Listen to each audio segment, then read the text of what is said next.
Broadcasting from the basement of La Penta, it's WICR. Hello everyone, welcome back to Calcio Corner. I'm your host with the most, Jersey Joe Archino, joined by our resident soccer expert, Antonio Coppola. Antonio, yesterday we covered Iona women's soccer. Today we're back in studio breaking down Serie A. Now obviously it's an international break this week, but last weekend was an incredible one for Serie A. Joe, first of all, yes, last week the games were unbelievable. We had a huge heavyweight matchup so early in the season between Juve and Roma, but you just said there's an international break. I'm feeling a little, empty. There's something missing. Like, it's so early in the season, already a break. It's almost like a bye week that you get in the NFL. I'm not a fan. I'm really not a fan. I'm not either because, we're really only 2 weeks into Serie A and we've already got a break. And the thing I really don't like is we just had such a heavyweight fight. Mm-hmm. Now I want to see, where does Juve go from here? Where does Roma go from here? One of the really cool things, obviously at this point we all know Roma beat Juve 2-1. Juventus has lost their first 2 matches for the first time in 87 years of Serie A history. Think about that for a second. Unbelievable. It's incredible. Unprecedented. No one saw it coming, especially after the year they had last year, going over the 100-point mark in Serie A.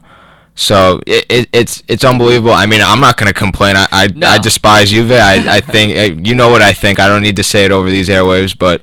Let me ask you this, Antonio. When I look at it, I look at Roma, and last year they could never get past Juve. Mm-hmm. the first match they lose, the controversial penalty kicks, then they draw. This year, they beat them week 2 of the season. Do you think that can give them the momentum that they need and the confidence that they need to really plunge forward? Joe, I absolutely think so. Yeah, and it's not only the confidence that they need in beating Juve, but just look at the moves they made in the offseason.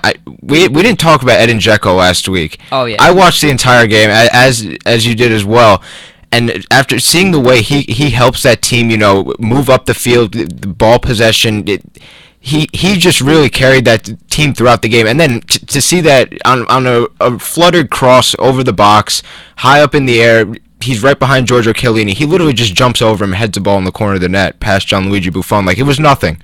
And right then and there, I said, this is a guy that can make a difference. This is the guy that Roma needs. And then, they made other acquisitions too. Mohamed Salah, who actually went over to Fiorentina last year. I believe he went over from Chelsea. Jose Mourinho kind of wanted him out the door, so he went over to Fiorentina. I remember Inter trying to make a bid on him, and he tore it up for Fiorentina. Again, they beat Juventus. He had some amazing goals. He's now with Roma this year, so pair him with Dzeko.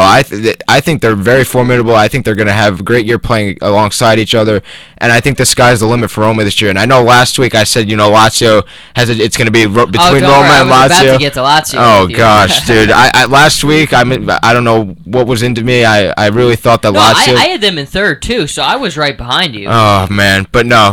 After watching Roma the way they played against Juventus, there's no denying that they're the team to catch right now. Well, I think you said it best. Make a difference. And I think last year that was the problem, is there were so many times where that offense stalled and they had so many 1-1 draws. They could never seem to muster that offense when they needed it. And that's why I think, like you say with Dzeko, I think that gives them exactly what they need. You have a guy who for Manchester City kind of got dwindled down because of all the talent that they had, but now he can really be on more display with Roma, and you're seeing how big of a difference he can make. Now, I think, again, like you said, with the confidence thing with Roma, it's so big because now I think they can kind of taste it, and they beat Juve, and they can see. Serie A is for the taking. Oh, yeah. The big bad monster Juve is gone. They've lost their first 2 matches. It's not the same team. This is our league. We can take it, and I think obviously you're going to get some competition from Inter Milan, AC Milan, some other ones. Lazio, and we're seeing too, there really hasn't been that guarantee. I don't think any Serie A team has shown a full, surefire guarantee yet. But I think Roma, if anybody, you have to say, clearly is kind of on that next step forward with beating Juve the way they did. Absolutely. You have to, and again, we talked about this last week. It's so early on in the season. Soccer in general, not only Serie A, they endure such long seasons. This thing's going to go all the way into May. So it's still early, but I have to completely agree. Roma looks like, the favorite right now, if you can even use the word favorite at this point in the season. But no, you mentioned Inter, and I just want to say that Stefan Jovetic is a dream come true, because the guy scored 3 goals in 2 games. He scored every goal for Inter, and they won both games, and they're up there in the table with 6 points, and I'm very satisfied. I know they only beat Carpi 2-1. Carpi's a team that was promoted from Serie B, but no one's going to have an easy time going to play in that stadium. They've got a very small stadium over in Carpi. I think they're up in northern Italy. The fans are electric. That was the first game. The game they played last week against Inter was the first game in the history of Serie A ever played in that stadium, ever played in front of those fans for that team. They were electric. They put a lot of pressure on Inter in the first half. I happened to watch that game as well. But I just wanted to say no one's going to have an easy time going to play in that stadium. So for everyone out there that's saying, oh, Inter only beat Carpi 2-1, it should have been 5-0, just wait. Just wait until you have to go up there.